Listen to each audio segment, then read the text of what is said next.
एक दिन मौसा जी मुझसे बोले, शिवानी, तुम्हारा फिगर बिल्कुल तुम्हारी मौसी की तरह है। मुझे तुम बहुत अच्छी लगती हो। मैंने उनकी बात पर ज्यादा ध्यान नहीं दिया और मैं हंसने लगी। पर अब मौसा जी की अजीब हरकतें बढ़ती ही जा रही थी। एक रात जब घर पर कोई नहीं था तो मैं और मौसा जी अकेले बैठकर टीवी देख रहे थे। तभी मौसी जी बोले, शिवानी, जब से मैं इस घर में आया हूँ मैं तब से तुम्हें बहुत पसंद करता हूँ।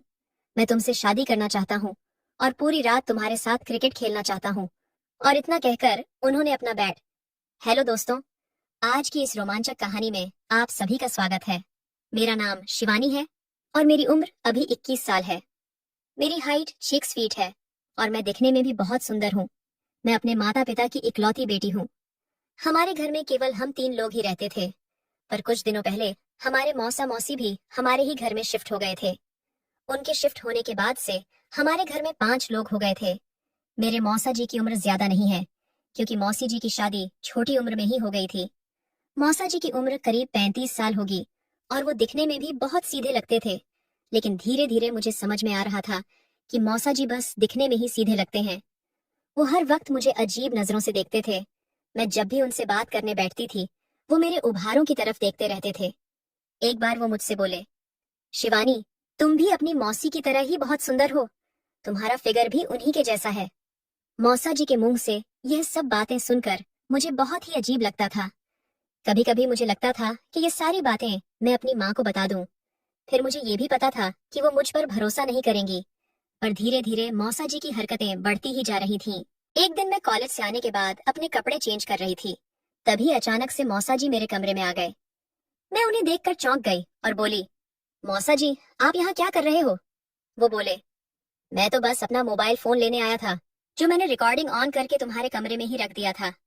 उन्होंने अपने मोबाइल में मेरी कई सारी वीडियोस दिखाई और बोले, अगर तुम चाहती हो कि मैं यह सारी वीडियो तुम्हारे दोस्तों को ना दिखाऊं, तो अब से तुम वही करोगी जो मैं चाहता हूँ।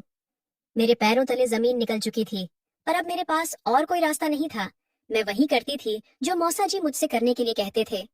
वो आधी रात को मेरे कमरे में आ जाते थे और मेरे साथ क्रिकेट खेलते थे।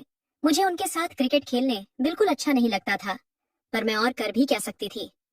मैं दिन भर कॉलेज से थकी हारी घर आती थी और पूरी रात उनके साथ क्रिकेट खेलती थी।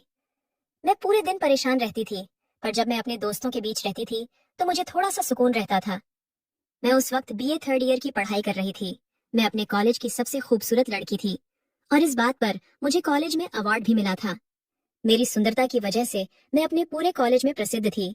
लड़के मुझसे बात करने की कोशिश किया करते थे। मुझे हर दिन 3-4 लड़के प्रपोज करते थे, पर मैं सबको मना कर दिया करती थी। एक दिन मेरी बेस्ट फ्रेंड ने मुझसे पूछा, शिवानी, तुम हर किसी का प्रस्ताव क्यों ठुकरा देती हो? तुम किसी को हाँ क्यों नहीं बोलती हो? तुम्हें तो रोज ही इतने प्रपोज आते हैं और एक तरफ मैं हूँ जिसे कोई भी लड़का पसंद नहीं करता है। मैंने उससे कहा, मैं एक ऐसे लड़के को हाँ कहूंगी जो सिर्फ मेरी खूबसूरती देखकर नहीं, बल्कि मेरा दिल देखकर मुझे प्रपोज करेगा। एक दिन की बात है, मैं अपने कॉलेज जल्दी पहुंच गई। अभी कॉलेज खुला भी नहीं था, इसलिए मैं कैंटीन में बैठकर वेट करने लगी। तभी मेरे सामने वाली टेबल पर एक हैंडसम सा लड़का आकर बैठ गया और उसने 2 प्लेट नाश्ता ऑर्डर किया। वह देखने में बहुत खूबसूरत था और उसकी पर्सनैलिटी भी बहुत अच्छी थी। मैं तो बस उसे ही देख रही थी और सोच रही थी कि कोई लड़का इतना हैंडसम कैसे हो सकता है। इसकी गर्लफ्रेंड कितनी ज्यादा लकी होगी। तभी मैंने ध्यान दिया कि वो अकेला ही आया है, पर उसने 2 प्लेट नाश्ता ऑर्डर किया है। मुझे लगा शायद कोई और भी आ रहा होगा, पर ऐसा नहीं था। जैसे ही उसका नाश्ता आया, वो मेरी तरफ देखकर हंसने लगा और मुझे नाश्ता करने के लिए अपनी टेबल पर बुलाने लगा। पहले तो मुझे कुछ अजीब सा लगा, फिर मैंने सोचा कि चलो कोई बात नहीं, अभी मेरे साथ भी मेरा कोई दोस्त नहीं है, तो उसी के पास बैठकर थोड़ा टाइम पास कर लेती हूँ। मैं उसके पास जाकर बैठ गई और उससे पूछा, तुम्हारा नाम क्या है? वो बोला, मेरा नाम शिवम है और मैं तुम्हें काफी दिनों से नोटिस कर रहा हूँ, तो सोचा आज बात ही कर लेता हूँ। फिर उसने मुझे नाश्ता करने के लिए कहा। हम दोनों ने बातें करते हुए नाश्ता किया। तभी वो बोला, मुझे तुमसे बात करके बहुत अच्छा लगा, क्या तुम मुझे अपना नंबर दे सकती हो? फिर हम दोनों और भी बातें कर सकते हैं। मैंने कहा, हाँ बिल्कुल दे सकती हूँ। मैं खूबसूरत लड़कों को अपना नंबर देने से मना नहीं करती। और इतना सुनकर वह हंसने लगा। धीरे धीरे समय गुजरता गया। मैं और शिवम रोज बातें करने लगे थे और कभी कभी तो हम दोनों पूरी रात बात किया करते थे। मुझे भी उससे बातें करके बहुत अच्छा लगता था, पर दूसरी तरफ मौसा जी मेरे साथ अलग तरह से जुल्म करते थे। उनको अभी तक पता नहीं था कि मेरी जिंदगी में कोई लड़का आ चुका है, नहीं तो वो मेरा जो हाल करते वो मैं कभी सोच भी नहीं सकती थी। एक रात की बात है, मैं और शिवम बातें कर रहे थे, तभी शिवम बोला, शिवानी मुझे तुमसे कुछ जरूरी बात करनी है। मैंने कहा, हाँ बोलो ना, क्या बात है? वो बोला, शिवानी मैं तुमसे बहुत प्यार करने लगा हूँ। मुझे तुमसे बात करने की आदत सी हो गई है और अब मैं तुम्हारे बिना नहीं रह सकता हूँ। क्या कल तुम मेरे साथ डेट पर चलना चाहोगी? मैं ये सुनकर बहुत खुश थी, क्योंकि शिवम ऐसा पहला लड़का था जो बस मेरी खूबसूरती देखकर मेरे प्यार में नहीं पड़ा था। उसने पहले मुझे जानने की कोशिश की, उसके बाद मुझसे प्यार का इजहार किया था। एक दिन मैंने शिवम को अपने घर चाय पर बुलाया। मैंने मम्मी से कहा, ये मेरा बेस्ट फ्रेंड है और आपसे मिलने आया है। मम्मी भी उसके साथ खूब देर तक बातें करती रहीं। तभी बाहर से मौसा जी आ गए और शिवम को देखकर चौंक गए। उन्होंने मुझसे पूछा, शिवानी ये लड़का कौन है? मैं उनका ये सवाल सुनकर बहुत डर गई थी। मैंने घबराते हुए कहा, मौसा जी ये मेरा दोस्त है और मम्मी से मिलने आया है। वो मुझे देखकर गुस्सा करने लगे और वहां से चले गए। मौसा जी को यह बिल्कुल भी पसंद नहीं था कि मेरी जिंदगी में कोई लड़का आ जाए। मम्मी ने शिवम को खाना खिलाया, खूब सारी बातें की और फिर उसको घर भेज दिया। मम्मी को शिवम बहुत पसंद आया था और मैं ये देखकर बहुत ही ज्यादा खुश थी। जब रात को मैं अपने कमरे में सोने जा रही थी, तभी मैंने देखा कि मौसा जी मेरे कमरे में बैठकर मेरा इंतजार कर रहे हैं। उनको देखकर मैं थोड़ा डर गई थी। फिर उन्होंने मुझसे दरवाजा बंद करने के लिए कहा और पूछने लगे, तुम्हारा उस लड़के के साथ क्या रिश्ता है? मैंने कहा, शिवम मेरा अच्छा फ्रेंड है, जैसा आप सोच रहे हैं वैसा कुछ भी नहीं है। मौसा जी मुझे आंखें दिखाते हुए बोले, अगर मुझे कुछ भी गलत लगा तो देख लेना, तुम्हारे लिए बिल्कुल भी अच्छा नहीं होगा। मुझे धमकी देकर मौसा जी कमरे से बाहर निकल गए। मैंने मौसा जी की हरकतों के बारे में आज तक कभी किसी को कुछ नहीं बताया था, क्योंकि मुझे पता था कोई मुझ पर भरोसा नहीं करेगा। पर अब मैं शिवम से कुछ भी नहीं छुपाना चाहती थी। वो एक बहुत ही अच्छा लड़का है और मैं नहीं चाहती थी कि मैं उसको किसी तरह के धोखे में रखूं। यही सब सोचकर मैंने अगले दिन शिवम को सारी बातें बता दी। शिवम ये सब सुनकर बहुत गुस्से में आ गया था। इन सब के बाद मौसा जी भी मुझ पर बहुत ध्यान देने लगे थे। मैं कितने बजे कहाँ जाती हूँ और किससे मिलती हूँ, वह इन सब बातों पर नजर रखने लगे थे। एक बार जब मैं कॉलेज से वापस आई तो मैंने देखा कि मौसा जी सोफे पर बैठकर मुझे घूर रहे हैं। उनका ऐसा रूप देखकर मुझे अचानक से घबराहट हो गई और मैं उचक उचक के चलकर अपने कमरे में चली गई। मुझको इस तरह से चलता हुआ देखकर मौसा जी को लगा कि मैं कुछ गड़बड़ करके आई हूँ।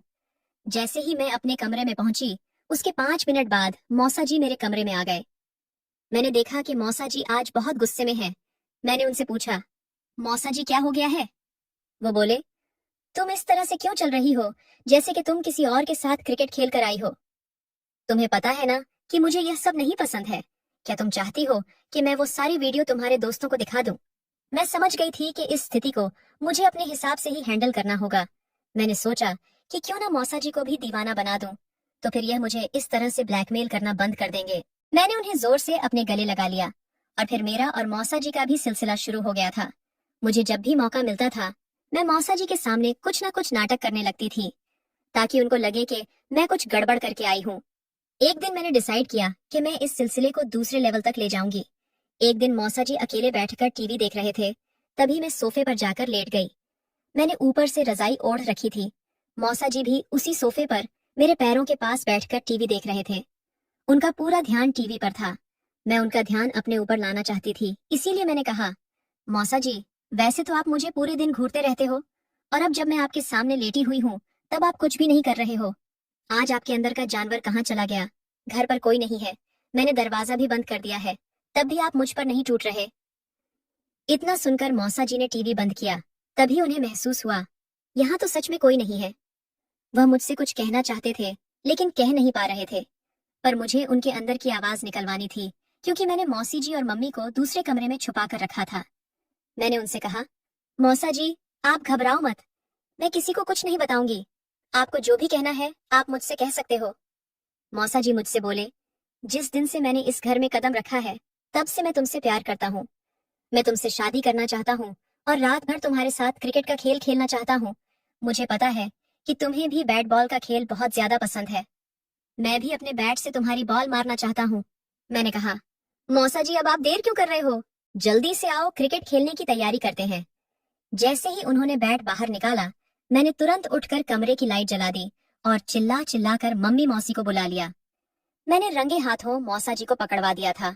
अगर मैं मम्मी मौसी को सबूत नहीं देती तो मुझे पता था कि कोई भी मुझ पर भरोसा नहीं करता।